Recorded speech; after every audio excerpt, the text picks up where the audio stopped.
常年征战在外，这点小伤啊，不算什么。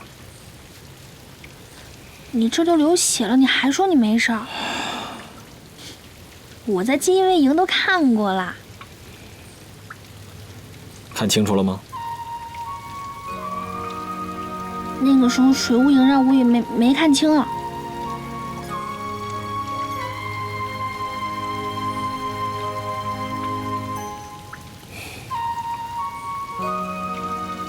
那现在看清楚了吧？谁要打？兰香，柔儿究竟去哪儿了？我也不知道二姑娘她到底去哪儿了。爹，你也别着急了，要不我再去问问如意楼，之前她有事都会跑那里去。啊，对，那你去找找。啊。兰香，跟我一起去。是。多谢。还有，让你身犯险境，我也有责任。你有什么好道歉的？谁知道那个董大人的？你不觉得奇怪吗？什么奇怪？我们刚才听见一声巨响，石头才落下来。当我们进入山谷之后，响声便停止了。该不会是炸药不够用吧？还是赶紧找出口吧，以免再出现什么意外。哦。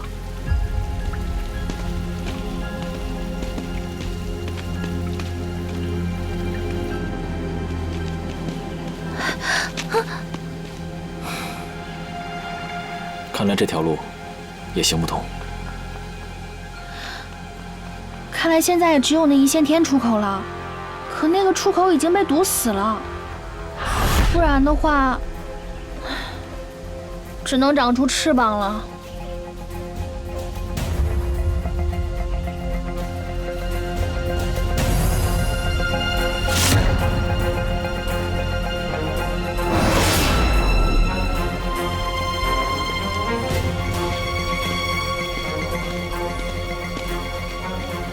有没有人啊？哎，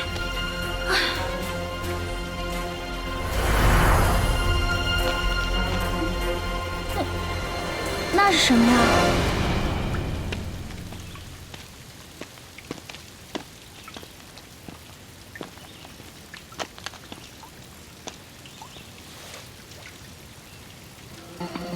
你知道这是什么？是金矿。啊？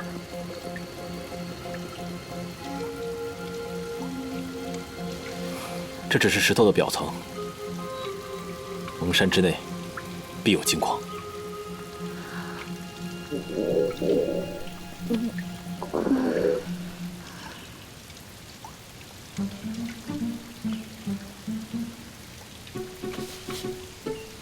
这如意枣可真如我心意，这时候要没有它，肯定饿死了。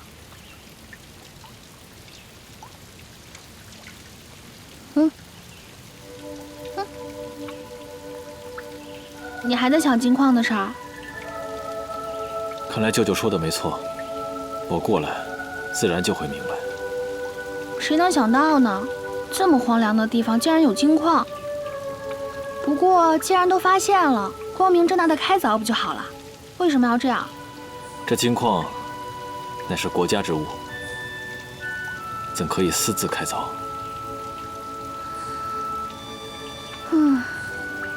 人为财死，鸟为食亡。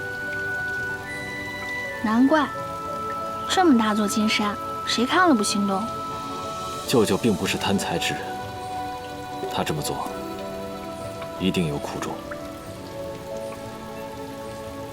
罢了，不想了，还是先想想咱们怎么出去吧。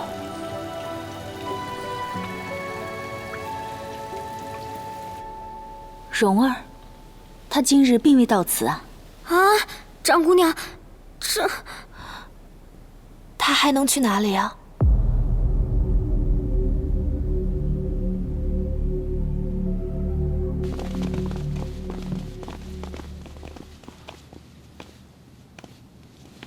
西河郡主。不必多礼，我今日是来找苏王哥哥的，你们是来迎接我的吧？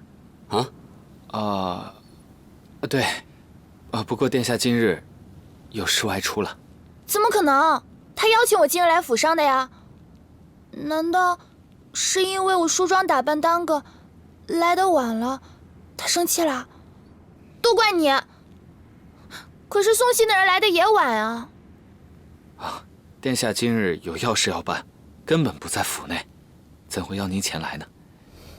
管，我都来了，今日一定要见到苏王哥哥。就算他再怎么有事，总也得回府休息吧。别，他真的不在府内啊！好啊，难道是有什么不三不四的女子把苏王哥哥给骗去了？没有，你别胡说八道了，殿下都失踪了。小侯爷，失踪了？失踪了是什么意思？苏王哥哥人呢？怎么回事？你们把他弄哪儿去了？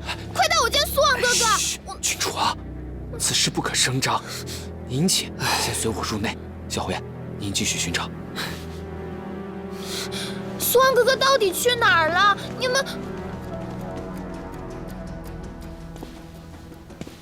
舅舅的为人，我并不怀疑，但是在我心里，却有一丝不安。就像师父说的，此番回京，四面楚歌。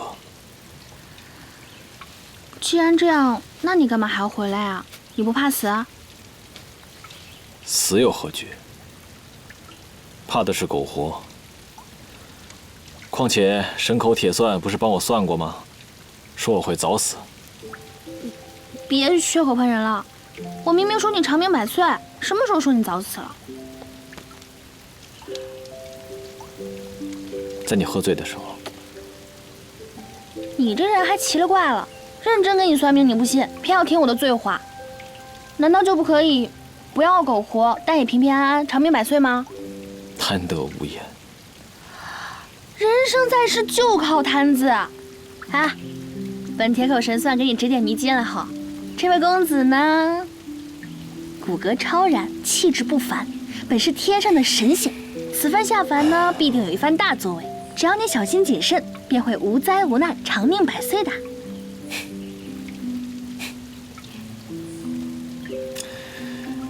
不过有一点，你没有算错，我真的是个扫把星。又是我喝醉的时候说的。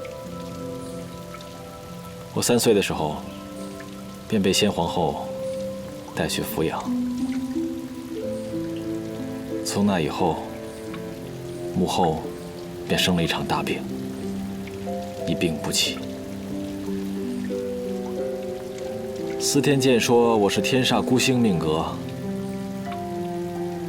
父皇便派我去寺庙抄经祈福，母后祈福。可是没想到，却打翻了烛台，功亏一篑。父皇便说，既然煞气难消，不如利用这煞气，去边关制敌。3岁就跟生母分开，还被弄去边关，这对你来说也太苛刻了。他们说的都没错，我就是天煞孤星。看看母后，再看看现在的你，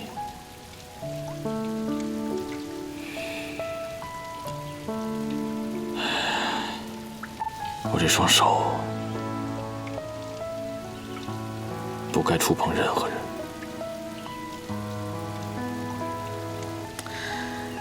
我出生不久呢，父亲便高升了，母亲很快就有了官哥，身边人呢也都无病无灾的，而且我还得了一个师傅。你说我算不算是福星？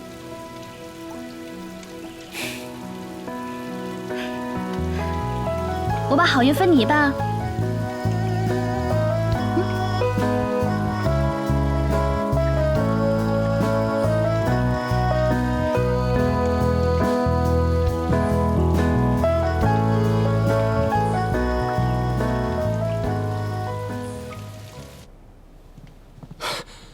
长官啊，打听到了，有位公子啊，在东城一户人家那儿买了辆马车，二姑娘随即便上了马车，一起出了城。那男子是谁？那位男子穿着朴素，应该是位年轻的公子，其他的不知道。但是啊，我们顺着那户人家的描述，画了一张马车的样子，或许按照这个能打听到什么。你们继续追查下去，在城郊那一带的蒙山和折山也查一下。是。蓉儿做事不会那么糊涂的，肯定是另有他由。不过此事不宜声张。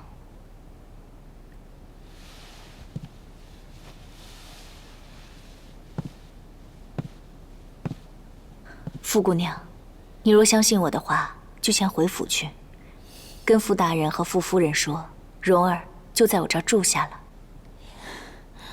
也只能这样了，多谢刘掌柜。一旦有任何消息，也请刘掌柜立刻通知傅府。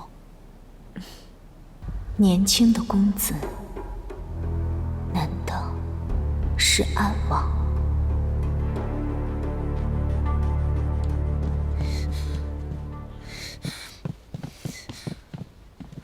我自己找。哎，怎么样？找到了吗？没有。不能再耽搁了，我要去找皇上，让他把锦衣卫的人全派出去，一定要找到苏王哥哥。郡主，你听我说，使不得，当真使不得。若苏王哥哥有什么事情，你有10条命都不够抵的。苏王哥哥到底怎么了？为什么不能让皇上知道？苏王哥哥呢？殿下还未归来。哎，你今日不是要驻守锦衣卫吗？殿下吩咐过，今日酉时左右归府。若他仍未归来，就去他书桌烛台翻找，有一张图，上面画着他所去的地方。哦，走。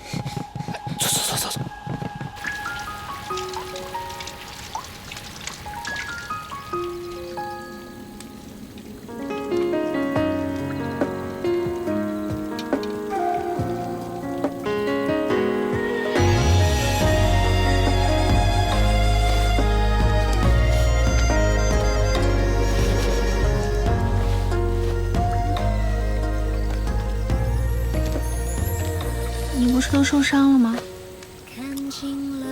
没事。我们一块儿改吧。时间遗忘多少繁华，梦里消失的斑驳情歌天马。等到月上中天了，我再喊你。那你就叫我。一缕青丝白发，岁月相望咫尺天涯。触碰穿越千年的一字一画，水墨中埋藏多少牵挂。望着烛台上那幅画，辗转风干。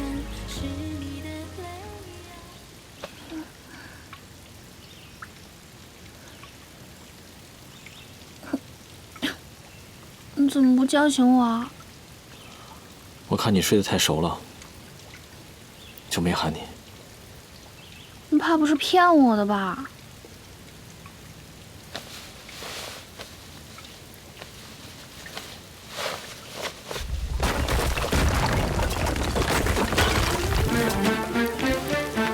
殿下在里面吗？你们不必进来，带我出去便是。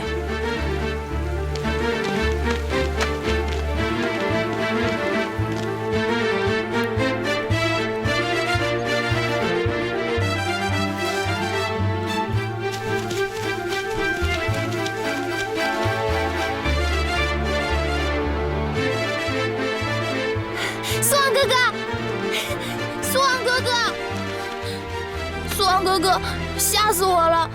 倘若你有什么意外，那我也不活了。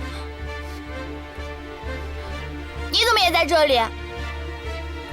究竟怎么回事？到底怎么回事？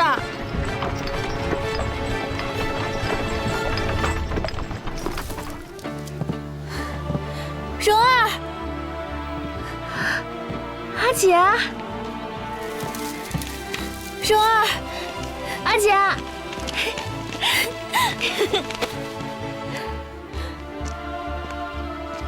阿姐，师傅，蓉儿，你怎么回事啊？这荒郊野岭的，一个人在外面不回家，怎么回事啊？我也想问呢。傅二姑娘当真是奇女子，和新都侯府定亲不成，就由令判告知。孤男寡女，独处一夜，难道你们傅家家风便是如此吗？西河郡主，西河郡主此话未免也太过尖酸刻薄了吧？有你什么事儿啊？你傅姑娘当真是好手段，连吴小侯爷也拜倒在你的石榴裙下了。原来在郡主看来，只要帮忙说句公道话，就是有不可告人的秘密。那下回我要是帮郡主说点什么，岂不是？你大胆500起。看到了吗？闭嘴！郡主自见我以来就一直咄咄逼人。我跟殿下什么关系？需要跟你交代吗？你这是什么意思啊？苏恩哥哥绝对不可能和你有什么的，你别胡乱说话。你看你，好话歹话你都一个人说了，我说什么呀？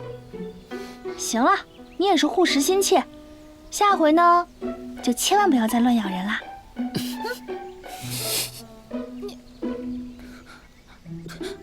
你骂我是狗？苏王哥哥，你就这么由着他欺负我吗？送西河郡主回府。苏王哥哥，他欺负我。多谢。害师傅担心了。郡主，您请吧。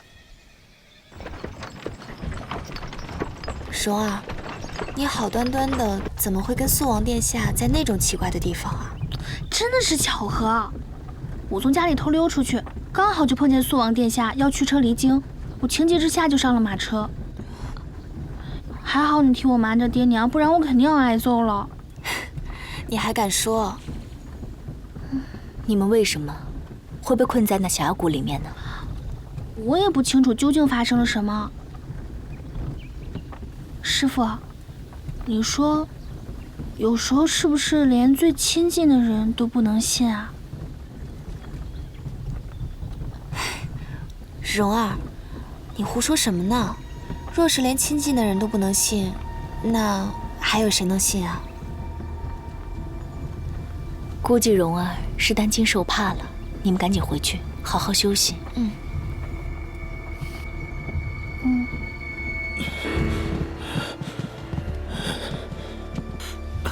属下办事不力，还请王爷责罚。这到底是怎么回事？昨日，属下按照您的吩咐，在一线天处等候，见肃王到来，就立刻点燃火引。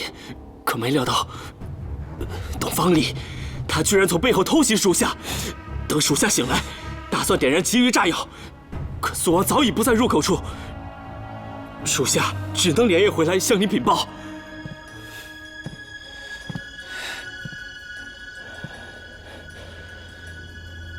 罢了，你先退下吧。是。董大人，